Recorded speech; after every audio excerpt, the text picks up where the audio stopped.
اس نے میرے کندھے پر سر رکھا ہوا تھا، اس کی آنکھیں بند تھیں اور میں سامنے جھیل کے پانیوں کے سہارے میں مبتلا تھا۔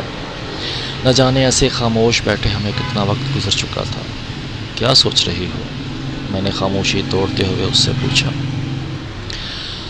اس نے میرے کندھے سے سر اٹھایا اور مخمور نگاہوں سے میری آنکھوں میں دیکھتے ہوئے بولی، کبھی میرے لیے بھی لکھو نا، میری تعریف میں۔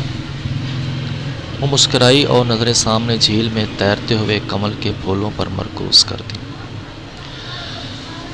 کمل کے ایک پھول کو کھلنے کے لیے جانتی ہو کتنا وقت درکار ہوتا ہے؟ میں نے اس کے چاند جیسے چہرے سے سنہری زلفیں ہٹاتے ہوئے اسے اپنی طرف متوجہ کیا۔ ہاں جانتی ہوں، کمل کے پھول کو کھلنے کے لیے اتنا ہی وقت درکار ہے جتنا ہمیں ایک دوسرے کے قریب آنے میں لگا ہے۔ کئی مہینے، کئی سال، شاید کئی صدیاں۔ اس نے مسکرا کر کہا اور ایک بار پھر میرے کندھے پر اپنا سر رکھ دیا۔ وہ مجھے بہت بڑا لکھاری سمجھتی تھی۔ نہ جانے اسے میری کون سی ایسی بے تکی تحریر اچھی لگی کہ میری مداح ہو گئی۔ اس بات پر میں خود حیران ہوں۔ جب سے وہ میرے پاس آئی ہے میں نے لکھنا ہی چھوڑ دیا ہے، اس ڈر سے کہ کہیں میری کم علمی کا عقدہ ہی نہ کھل جائے اور میں اسے ہمیشہ کے لیے کھو دوں۔ میری جان، مجھے معاف کرنا، میں تمہاری تعریف میں کچھ بھی لکھنے سے قاصر ہوں۔ وہ معنی خیز نظروں سے میری طرف دیکھنے لگی۔ نہ تو میرے پاس وہ قلم ہے اور نہ ہی اتنی سیاہی کہ جس سے تمہاری تعریف مکمل ہو سکے۔ میں نے اس کی خوبصورت آنکھوں میں جھانک کر قدرے رومانوی انداز میں کہا۔ اس نے شرما کر سر کو جھکا لیا اور دونوں ہاتھ اپنے چہرے پر رکھ لیے۔ میں نے یہ بات یوں ہی نہیں کی تھی۔ میرے پاس واقعی اس کی تعریف کے لیے نہ الفاظ تھے، نہ سیاہی اور نہ ہی قلم۔ میں اگر چاہتا تو سامنے جھیل کے پانیوں میں محبت کی سیاہی گھول دیتا اور اس جھیل کے کنارے اگے تمام درختوں کو قلم بنا لیتا، لیکن پھر بھی میں اس نازنین کی تعریف میں کچھ نہ لکھ پاتا، کیونکہ اس دلربا کے لیے میرے پاس واقعی الفاظ نہیں تھے۔ میں نے اس کے جھکے ہوئے چہرے کو اوپر اٹھایا، اس کی پیشانی چوم لی۔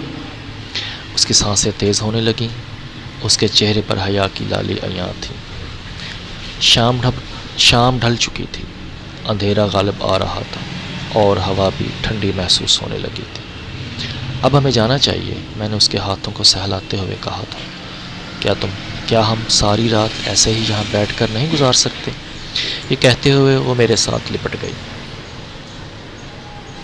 ساری رات تو کیا، ہم ساری زندگی یہاں اسی جھیل کے کنارے بیٹھ کر گزار سکتے ہیں، میں نے اسے اپنے ساتھ بھینچتے ہوئے کہا۔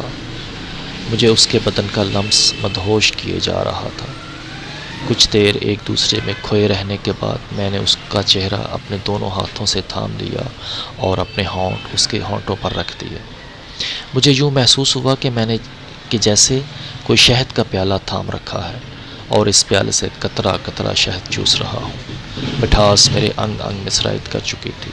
صدیوں سے پیاسے ہونٹوں کی پیاس بجھ تو نہ سکی لیکن کم ضرور ہو چکی تھی۔ نہ چاہتے ہوئے بھی میں نے اپنے ہونٹوں کو اس کے ہونٹوں سے جدا کیا اور نظریں اس کے چہرے پر مرکوز کر دی۔ اس کی آنکھیں ابھی تک بند تھیں، ہونٹ کپا رہے تھے اور سانسیں بے رغبت تھیں۔ چند لمحے گزر جانے کے بعد اس نے گہری سانس لی اور اپنی آنکھیں کھول دی۔ میں اس کی مخمور آنکھوں میں جھانکنے لگا۔ ہوا میں آہستہ آہستہ خنکی پڑنے لگی تھی، اس لیے شاید وہ اپنے جسم کو سمیٹنے کی کوشش کر رہی تھی۔ ٹھنڈ بڑھنے لگی ہے، اب ہمیں یہاں مزید نہیں رکنا چاہیے، میں نے اس کا ہاتھ تھام کر وہاں سے اٹھ کر چلے جانے کی آمادگی ظاہر کرتے ہوئے کہا۔